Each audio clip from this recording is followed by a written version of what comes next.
The Lunaverse by Rainbow Double Dash. Episode 13, Carrot Top Season by Grass and Clouds 2. Chapter 11, Carrot Top and Applejack. I'll need to work out if I have any money left over, said Carrot Top, but if I do, the first thing I'm doing is taking you two out somewhere nice. Berry Punch grinned. You don't need to do that. You just helped save my farm. I'm taking you out nice, said Carrot Top. I just think to be overruled. No objections here, said Trixie. By the way, I prefer New Orleans cuisine, in the finest champagne. Excuse me. Carrot Top looked over to see respected owners. Oh. Congratulations on your placement. Your food was spectacular. Orange seemed sincere. Oh, I know you're probably eager to get home. I was wondering, could I buy you a drink? Carrot Top hesitated. I don't think that's a good idea. Please. I will just love to talk to you some more. It's been years since anybody from a small farm has done that well in this contest, said Orange. I simply must know more about you. Trixie stepped between them. She said no. If you want to say something, say it now. All right, Carrot Top. Your farming ability is clearly exceptional. You demonstrated an incredible ability to produce crops and make business deals. I don't know how many agrees you had. Betting your farm on the competition was a brilliant masterstroke. Orange smiled. How would you like to join the trust? What? Orange grinned. You're exactly the kind of farmer we want. If I recommend you, I can have you approved in a week. That approval comes with access to the trust funds, a startup bonus, disaster insurance, equipment, a piece of our frame share resort in Las Vegas, and assistance for your friends and business partners too, of course. If you have a particular restaurant, say that you favor or sell a lot of carrots to, we could certainly kick a little support their way. Trixie and Berry Punch seemed frozen in shock. Carrot Top recovered first, pushing through the sudden visits of having money, security, and everything else the trust could offer. What would that mean for me, though? I mean, what would be my responsibilities? You might be required to help other trust farms, if they needed a carrot expert, for instance. You would also be required to pay a certain amount monthly to the trust coffers. Besides that, you'd have almost total freedom. You could run your business as you saw fit, as long as it was profitable enough. Carrot Top thought she knew where Orange was going. So I wouldn't have to, say, run it as aggressively as Applejack. If I could find some way to do it without taking down the other farms, you'd be okay with that? We'd be thrilled. The independent farms are where we find most of our new talent. If you could run a farm as profitable as Applejack's, but without being so aggressive, we would be more than pleased. Carrot Top thought for a moment. You know, Applejack's really a smart business pony, and I don't think she'd be running her farm so aggressively as she can meet her profit margins without hurting the other farms. But she can't find any way to do it besides driving us out. And she can't. I can't possibly either. So to meet your margins, I think I need to be as brutal as Applejack is. Orange shrugged. Be that as might. The trust could help you. Set aside the money for a moment.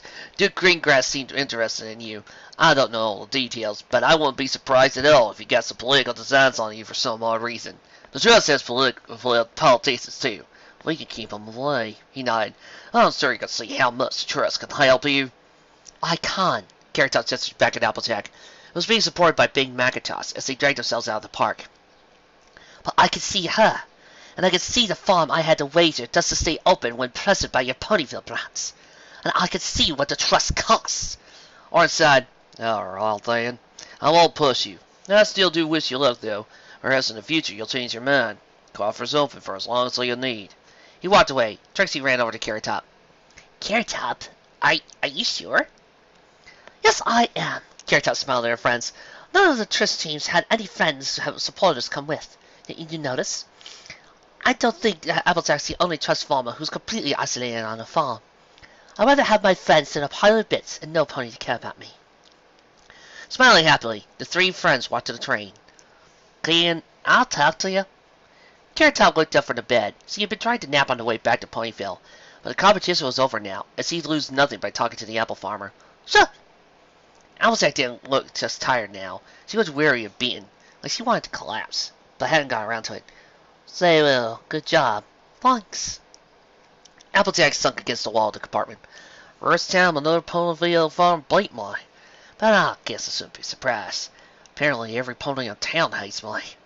Even I couldn't beat that. That's not true, began Carrot Top. Really? Apples ain't selling well anymore. Ain't no pony gives me the time of day. They barely even sell to Ma. She sighed. I ain't greedy, Carrot Top. I don't know if you're gonna believe me, but I ain't greedy. I don't spend any money on myself. I don't have any nice things. I don't eat fancy, don't ever go to the spa, or buy tickets to shows or anything. This head's 5 years old and it's found the best, but I ain't bought a new one. I ain't even taken a vacation forever. I ain't even paid farm hands to take over my shit for years. Every jangle I get goes into the farm, the trust, or the rainy day fund, but well, all them other ponies just say I'm greedy and I'm bleeding the other farms dry. We're all hanging on by threads, said Carrot Top. I know! What? You think I like that? But I can't worry about that, because the trust gotta be strong enough to handle whatever Equestria throws at it. We can't fail! The trust cannot fail! Now that means we gotta be aggressive and buy up the good land, that's what it means! Carrot Top didn't know what to say. Eventually he asked, why do you have to be the one to save every pony? Don't you get it's not right? That you think it's all on you? But it is! That's how I was raised! My parents. They told me about how we were entrusted to make sure there ain't no famine anymore. They told me it was up to me. I mean, Big Mac was the other heir to our particular farm and the trust, but, well, you know him. He's too nice. They call him giving away apples too often, to his friends or a couple of the poor foes. So he taught me that I've got to be the one to ensure that every pony gets fed. Ponyville, they'll even care a lot someday if I take over the trust, then all Equestria. She went to the ceiling. I ain't never had many friends. Being a farmer, well, you know how long the days are. And for me, wherever man had to be building up the trust, I had even less time than most. All I had was my family. But I'm okay with that. Some ponies gotta do it, and I'm strong enough to handle that burden. All I wanted was just some recognition of all I sacrificed, you know. I worked real hard to make apples so plentiful and cheap in Ponyville. And the first time I get mad at some pony, they all hate me. But why does it have to be you? Asked Carrot Top. She felt bad for Applejack, despite all the things the apple farmer had done and said. Forget some century-old edict. Doesn't the other farmers handle some of the... But they can't! I mean, you're different. I see that now. You worked real hard this past week, and I could see that you keep calling Tartarus or Corona. Well, look at Boxy Brown and Lily. Boxy's always getting drunk and starring fast. Lily's selling more flowers for decorations than Ian, and having her hands messed up because she always overwires. If the last farmer standing was one of them, we all starve. Why does there have to be one left? Carrot Top shook her head. That's what I don't understand. There doesn't have to be just one farmer for Ponyville. Why can't we all work together? And if one farmer gets hit with a blight or whatever, we all chip in and save them. That's a lot safer than hoping that one really great farmer will always save the day. It was just farmers like me, and yeah, maybe that will work, Applejack said. But in a group, the weak always drag down the strong. If we joined with Lily, we'd be giving her time and money and supplies that we might need but wouldn't have. Probably couldn't save for her long, and we only be weakening ourselves. She shook her head. No, there's too much at stake. Her face was growing fairer. I'll have a duty to make sure that no pony starves in Ponyville. I'm going to do whatever it takes to fulfill that duty. It don't matter if they hate me. I can take it. Someday, they'll name me. Carrot Top began to get up. Wait! What I want to know is, you believe me, right? You're smart, you see my work. You know I just ain't some greedy money-grubbing jerk, right? I believe you, Carrot Top said quietly. I think you're wrong, and if you keep trying to drive out the other farmers, I'll fight you. But I believe you. Thanks, Applejack sighed. Her eyes were slightly shut. Even my own sister. She thinks I don't love her now. Thinks that I didn't want to look for her when she went out with those rascals. But I did, and I do. I love her so much, Carrot Top hesitated. Sometimes I don't want her to go into business. I don't want her to bear this burden. I want her to have friends and all and grow up normal. Well, it ain't up to me, I guess. The apple family's got to do it, he said. I'll get her, said Carrot Top, getting up. I'll talk to her. No, wait, you don't gotta do that! But Carrot Top was already down the door. Carrot Top found Apple Bloom at the other end of the train. Hey, Apple Bloom, your sister wants to see you. Hey! She didn't want to see me care when I went missing during the competition. She wanted a good look for you, but Big Mac and I decided I should go instead. She was really tired, and we were afraid to get hurt. She still could have lived a little, said Apple Bloom. She's been real mean for a while, and your sister loves you very much. Carrot Top sat so she was more level with the foal. Have you ever had a real responsibility so big that you felt like you couldn't do anything you liked until it was done? I guess. Sometimes the chores back up are real urgent, like with the sand apples. Once they show up, if we don't pick them day and night, they all vanish. Your sister feels like that all the time. She's confused about some things. But she always feels like, if she stops working, horrible things will happen. So she's under a lot of stress. She gets mad at you or acts like she did this week. It's not because she doesn't love you. It just feels like the world's collapsing, and she can't even hold it in all the time. But why does she feel like that? I don't want her to feel like that. She just feels that her farming is important. But you're a farmer. I know you're happy all the time. You're always laughing and smiling with your friends. Even that jerk Trixie. Hey! Carrot Top chuckled. Trixie is hard to get to know. But she's got a good heart under it all. Carrot Top, can you teach my sister to be a happy farmer? A happy farmer? Apple Bloom looked very sad. I don't like it when she's not things. When she's up all night in the fields and monitoring stuff, saying how the whole town will be sorry someday for doubting us. Can you help her? I'll do my best, Carrot Top nodded. But right now, I think she wants to see you. Well, maybe I don't want to see her. She didn't look for me today. She didn't care where I was if it meant missing the competition. I don't want to talk to her right now. That's not true. But even if it was, didn't you tell me that every pony has bad days now and then? Apple Bloom hesitated. Yeah, I guess I did. She smiled slightly. She's had a very bad day, and really needs a little sister right now. Go on, I bet she'd be thrilled to see you. The two entered Carrot Top's apartment. Apple Bloom? Applejack's smile was genuine, and it occurred to Carrot Top that she'd never, until then, actually seen the mayor smiling over anything that wasn't business. Apple Bloom, I love you. You're the best sister in the world. Apple Bloom hugged her. I love you too, sis. Carrot Top smiled. A huge crowd was waiting for them when they got to Ponyville. Applejack, looking marginally better after having slept the rest of the way home, spoke first. Sweet Apple Acres got 5th place. We'll donate the quarter of the prize money as soon as we get it. I'll help spruce up the town square, install extra lampposts you were all wanting. There are a few prefectory tiers, but not many. Carrot Top I took third place and a huge roar swept through the crowd. Carrot Top was Scarlet. And we'll be buying the irrigation systems for all the participating farms. I wanted to thank every pony who helped make this possible. In particular, Green Grape and the other small farmers for funding me all the ingredients. Carrot Top, near the front, smiled. It was a business decision. We know how talented you are. Helpful Hooves, Plowshares, and the others who assisted me with the farm chores for this past week, the farmhands cheered. And the other elements in the other tasters, and of course Barry Ponce, who trained me. I'd probably burn my house down if she hadn't helped me figure out what I was doing.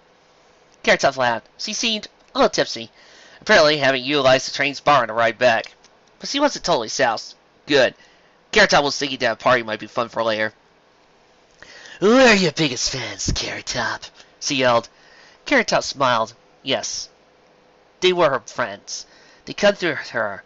She never felt like she would be less generous again, and the trust offer wasn't even tempting. Sure, she might have more money, but she ended up like Applejack, and that reminded her.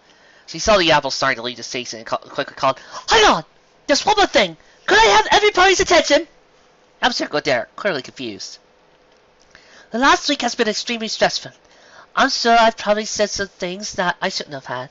If either of us offended you, please forgive us. She inclined her hand. We're all Ponyville citizens. We shouldn't be boycotting or threatening each other. Let's work together to make this town as stable and prosperous as it can be. The crowd was silent, but Carrot Top could feel the energy building within them. They were expectant and hopeful. If Applejack accepted this peace offering, the boycott and anger could end. Maybe Applejack could even find peace and happiness.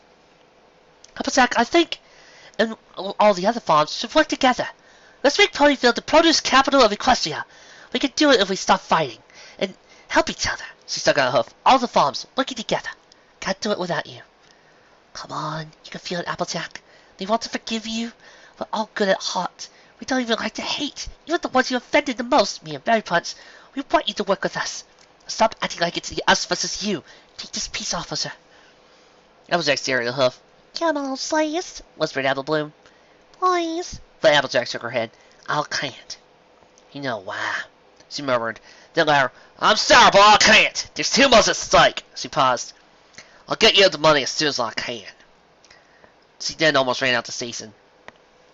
That ungrateful, began some point from the audience. I forgive her, said Carrot Top as quickly as she could. And I know I can't speak for all of you, but I ask you to forgive her too. She could tell it wasn't having much of an effect, but she could see a few ponies taking it over. And if she could persuade a few ponies at a time that Applejack wasn't evil, there still might be hope for her. And then they were carrying her home on his shoulders. It was still her home and always would be. She lost herself in a joyful party. But before the euphoria completely overtook her, she had one more serious thought. I'm glad I'm not like Applejack, and I'm glad I'm me. Chapter 12, last chapter. Carrot Top and Apple Grove. Alright, I can see that maybe it wasn't a good plan, said Flam. Flim and Flam were in a hideout in northern Philadelphia, a 5-room apartment that was full of various knickknacks that they picked up over the years. Flam set down his bag and poured out their latest haul, a nicely sized amount of bits they gifted and sold on their 4-day journey back to Philly. Still, the mustache stallion said, we had some fun, made a little profit, and now we have an opening with the Duke. No, we don't, snapped Flam. The Duke's going to have us arrested if he sees us. So wait a few months, till we try again. We can just sail for him along Kong. Can't take down an element all at once, right? I suppose, Flynn rolled his eyes. He didn't share his brother's confidence. But what if somebody else gets there first? Then we can steal the credit. That's even easier than stealing an element. Flynn laughed. Come on, I bet you our favorite bar is still open. You go, I'm going to rest. Fine, Flam said, poked around the cluttered apartment until he found a little box. I'll just get dressed up, and he began looking through it, throwing a few chains and other pieces of jewelry until he found he liked one. Mind if I borrow this? What?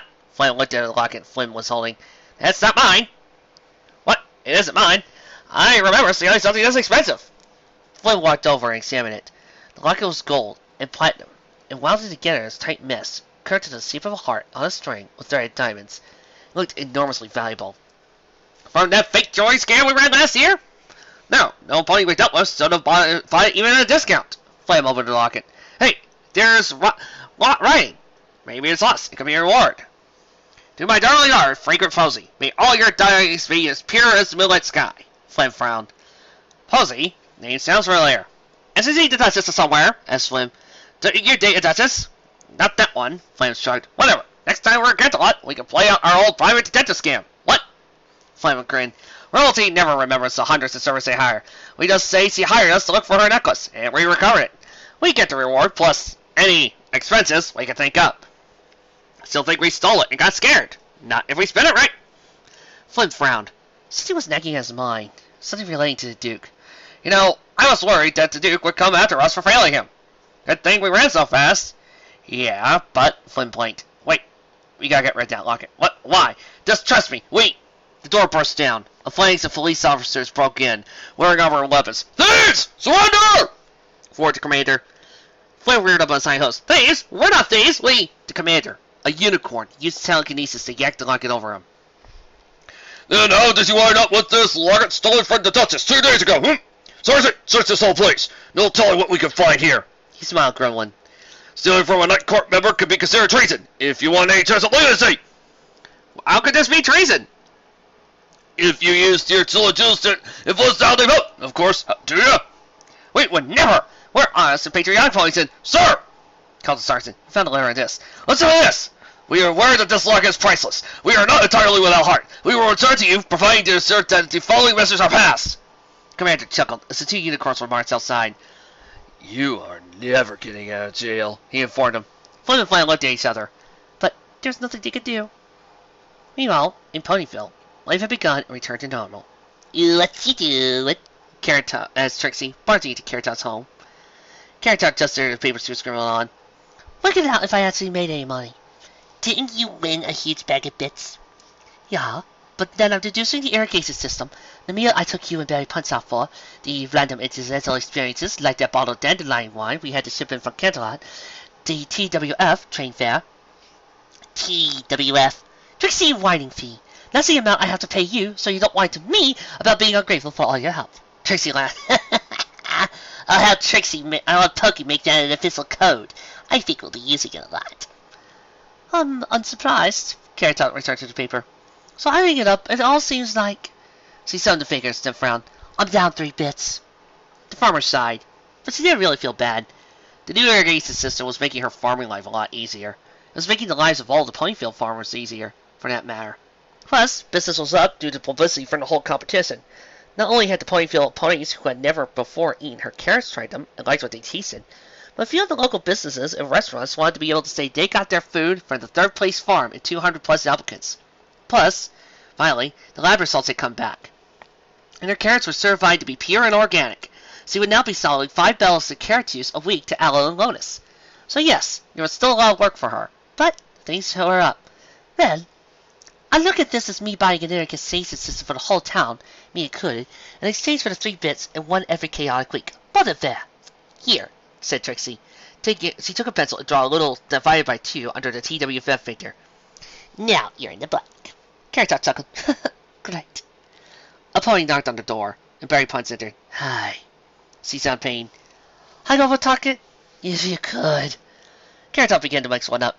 Thanks again for all your help. No problem. I really appreciate...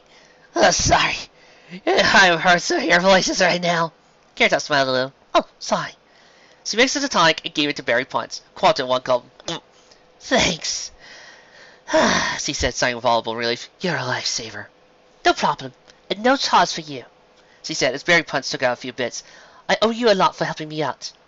I told you, don't worry about it. She put 6 bricks on the counter. Now, I heard something about Farmers Union. Grape, Lily, and I were talking. It'd be a shame that the cooperation we all been sharing this past week just went away now that the competition's over. We were thinking of making a sort of a union that can make group decisions and helping each other out more. A bunch of other false farmers would be interested too. Barry Punch smiled. That would be lovely. Just don't bet your farm for them again, said Trixie. Okay. Carrot Top laughed. Don't worry, I'm never doing that again. Barry Punch said, by the way, I talked to Big Mac. I told him that I'll consider doing a few new contracts with them. Thanks.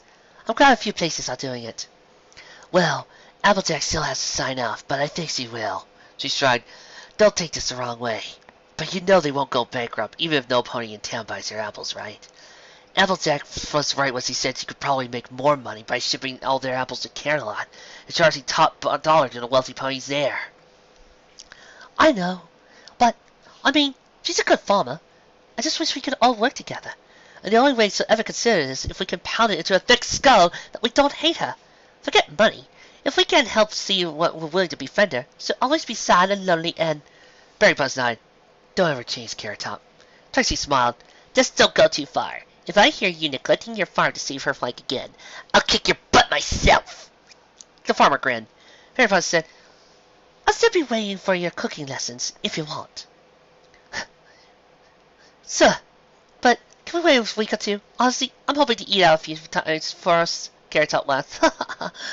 I'm kind of cooked out. No problem. Barry Punch turned to go. Best of luck with the new water system. It's looking like a dream. Thanks. Later, the other elements showed up to congratulate her one more time. A few of the farmers showed up to later, Great leading them, to talk about the new business opportunities, the union, and to thank her for the risks he went under in order to help all of them. This will make helping farming a pony feel easier for every pony. Except maybe the apples, said Grape. Thank you. You're welcome. And later, that evening, there was one accident on the door. Hello, Oh, hi, Granny Smith. How can I help you? You can start by finding the man outside. Well, it's just there's no respect. Smith was still smiling. It was clear there was no malice in her complaints. Carrot Top let Granny Smith inside and poured her a cup of scented carrot tea. Smith put her salad bag, filled to the balding with something, to one side, then drank deeply. Carrot Top sat in front of her. It's good to see you. Is Applejack all right? She's got her sleep. Now she's so alive, she always does. Granny Smith sighed. You're a good feeling, Carrot Top, for being so kind to her. A lot of folks will give it up out there. Carrot Top shrugged. She's under a lot of pressure. It's not all her fault. Granny Smith shut her eyes for a long moment. Well, I'm glad somebody in town sees it. The older mare finished her tea, got up, and put the large salad bag onto Carrot Top's table. Now, this is for you. as a token of our thanks. Carrot Top opened and find was full of bits. What? But I didn't... You saved the fields from that deer farm for yourself. Well, it'll take me all night to remember how to kill it, and just let them kind of anybody out here till the next day. Well, it'd be too late to save a quarter of those apples. Applejack and I agreed. It'd be wrong not to thank you. I appreciate it, but I don't need all this. Whose apples? I ain't never friend ever done you a real big favor, and I felt like you just had to pay her back somehow. It wouldn't be right. Well, that's how AJ feels right now. So you think I'm her friend? It was a weird feeling. Carrot Top honestly hadn't thought she had gone through to Applejack all that much. Gracie smiled. Easums! Because of what you did for April Bloom, now it got through to her that you're really concerned. It helped her all that to that competition. I mean, there ain't no more fame for you to do it. And now your sister ain't there, and she really appreciates that. She wants you to be okay. She cares about you. Thinks of the things you're doing and what you think of her. I say she thinks you're a friend. She shook her head, chuckled a little. She ain't never had many of those, I tell you. You're something special, Carrot Top. I'm just trying to, help her. You helped her, more than you know, and more than she knows either. She's wondering now. Wondering if maybe it ain't right what she's doing. Wondering maybe she could care more about making friends and helping folks and then stocking up for some future disaster that might never come. But she's still stocking up. She hasn't changed. She could be stubborn as old meal, but I think if you keep trying, y'all get through to her. Y'all keep trying, right? You can count on it. Granny Smith smiled. Then, as far as I'm concerned, you deserve every bit in that bag, and more, besides. Thanks. Carrot Top looked at the window. Oh, sorry, Granny Smith, but I've got to pour in that last batch of carrots for tonight. I gotta get distracted and... I'll help, Granny Smith said, rising. Don't worry about a thing. I can't ask you to. Hey, just 'cause I'm old doesn't mean I don't know how to farm. I raised carrots before you were even alive, said Granny Smith, a twinkle in her eye. Besides, Applejack and Big Mac do all the lifting around the farm. Sometimes I just want to get out there and sow those plants who's boss. So come on, we ain't got carrots to plant. Carrot Top chuckled to find Granny Smith outside. The old man proved every bit as good of a farmer as Carrot Top. Together, they worked to dig and plant the carrots. Hey, said Carrot Top, is there any basis to that legend? The one about the famine? What legend? Everyone told me, hundreds of years ago, that there was a huge famine, and only the apples survived. All the other farms crashed, but the apple farm was big and strong enough to keep going and feed all the remaining ponies. Other than that, the apples were charged with preventing famine in the future or something. Granny Smith smiled. Yeah, that's what she thinks? Well, couldn't be pink, that ain't it at all. You listen, young'un, and I'll tell you how it really went down. Hundreds of years ago, there were hundreds of fires all around Caroline, all playing the city. But the devil Slayer allowed them thought it'd be fun to play a game, see their favorite farms compete the rest.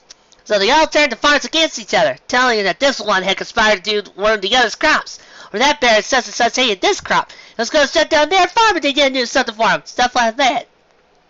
And all the farms began scrabbling, till no two could even talk to each other. One year it got real bad. Mark could tell you Caroline was silent as the moon, because no farmer would talk to any other. Got so bad that the academics started reading there, quieter than the library, if you can believe that.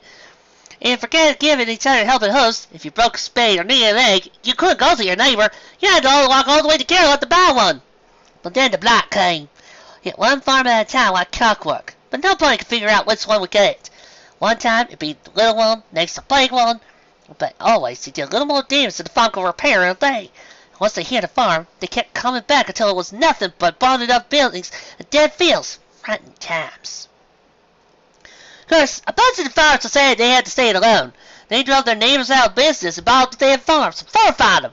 Figured they could get just enough money to a big enough farm to buy couldn't beat them. Didn't work.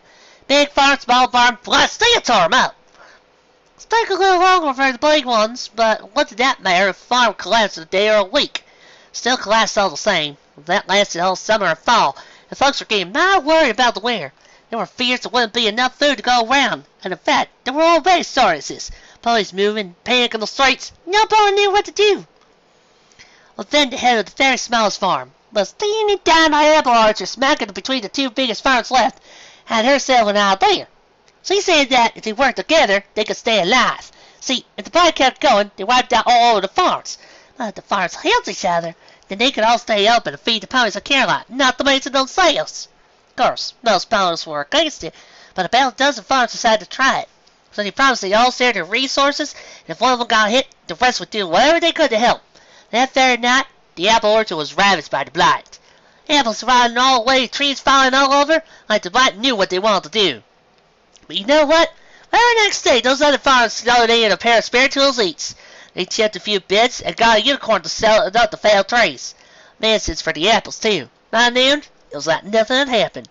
Blight tried again and again, but couldn't crack that there orchard. Not with all the help they had, and while they tried, the others were busy making food to stock up for the winter. And when the blight figured it out, it went all the other farms in the alliance. But whenever it hit one, the others set them right back up. Couldn't do any lasting damage. Got to the point where fixing up a blighted farm was just another brief chore you hate to do. Wake up, make some damage, get back home. Nothing more than a mild inconvenience. There were a few that tried sticking it out alone, but they didn't like it. Big orange grove next to that little apple orchard failed, and so did that nice rice paddy on the other side. But the orchard, and every farmer in that team, survived and flourished. Because they found out that they could do so much better if they were working together. Blight or no blight. Even when the attacks stopped coming so often, they still did their best to help each other out. The blight just gave up one day, but they never returned. But the farmers maintained their alliance. That was how much they knew it wanted and would help them. That winter, Princess Luna had been considered instituting rations to conserve food, but instead, there was a note that they threw a big feast, and the head of Apple Orchard pronounced it the savior of the sea, and was told that, as long as her descendants upheld their ideals, Clustria would never stop again. Grace smiled, a tear leaking from her eye. That was the Applejack III, Applejack's distant ancestor. She really did save the city and the country. Carrot Top smiled. That's a beautiful story. Story? It really happened. Anyway, Granny Smith looked at Carrot Top straight in the eye. That's how Equestria slaved that flaming. And don't let anybody tell you different. Not even my little Applejack or Apple Bloom. Right. Carrot Top nodded, then paused. Hey, if the legends change, how do you know it so well? She replayed the story in her head. You sounded almost like you were there when it happened. Are you? Granny Smith smiled mischievously. Keep talking to Applejack. You'll get to her eventually. We're all stronger together than alone. Even she doesn't realize it. I will. They finished fertilizing the carrots. Granny Smith said goodbye and walked off to the night. Carrot Top watched her go. She couldn't really be that old. No pony lives for centuries. Not even her. Besides, it didn't matter. She had to plan her schedule. There were carrots to grow and carrots to sell. She could use a few of those bits Granny Smith would buy her to even buy a couple of other pieces of equipment she needed. Plus, she had to talk to a few local business owners about ending the apple boycott, say hi to her friends, take Mary Peds out for a nice meal to repay her for all her help, see if Mary Scrolls needed any volunteers for anything, and also talk to Applejack for a few minutes. As she sat on her back porch and looked over her fields, she reflected on how generous she was being with her time. A week ago, she decided, she would have regretted those obligations and would have wished to spend her time working her farm and earning a few more bits. Now, she didn't mind it. She was happy she was going to be spending time with helping others. It wasn't even that it paid off in spades. It was just the right thing to do. I caught just the right element, she decided. Cue in credits music! Okay, on to the review here. I really enjoyed this episode. I can imagine a few Applejack fans probably would be a little bit grumpy, but let's see from my perspective. Once again, this is more of Applejack not having the main six at her side and just how far she could go. We know she's a hard worker. We know she pushes herself. So, yeah, this is kind of like all of her bad stuff coming out. Every single downfall she's got is being pushed to the forefront. But we also see that she does have her genuine side. She's not so much as evil in this, in my opinion. Just really strong and determined. Focused and really meaning to do everything she could to make sure her farm wins at any cost. She's putting all this onto herself. She's putting the trust, her hardships, all on her own shoulders. And she doesn't realize how much it's hurting others. We also get to see her other family's perspective of her, showing that, yes, we all know she's a good mare down inside. We all know how much she cares and how much she tries. But like a good little tree, she still needs time to grow, and we need time to give her a chance to become better. This is where Carrot Top comes in. And good golly, I think Carrot Top shines in this episode. For the past few episodes, I've noticed that Carrot Top hasn't really had that much screen presence. Still does pop up for a few seconds in the past few episodes and go, "Hi, I'm Carrot Top, do this!" Like, for instance, ill communication, or even back in the pilot, she would just pop up, say hi, and then walk away. Here, we get to see how far her generosity goes. That she is extremely helpful. Once again, a difference between Rarity's generosity and Carrot Top's. Rarity's is all about sacrifice and willing to give. Carrot Top is all about helping and giving all the stuff that she can. But we also see more sides to her. Her farming abilities allow her to make tonics and potions, while her ability to tend in a farm gives her a chance to become a good businessman and create something like the trust. Also, the food competition was pretty awesome, as we got to see all different ingredients and different types of foods being made and presented. Really well done. And also, we got our first sight of Greengrass, who I have this feeling will be important later on. Actually, he will be, because I've read the rest of the stories. All in all, a pretty good episode, and a great way to show off Carrot Top. Next time, though, we're going to go back a few episodes to see the events of what's happened to another side character. Octavia? Ever since that day in Ponyville, when I hurt my best friend, I've been feeling down. Is there any way I can redeem myself? Any way I can fix my mistakes? Maybe not. Next time, Lunaverse side story.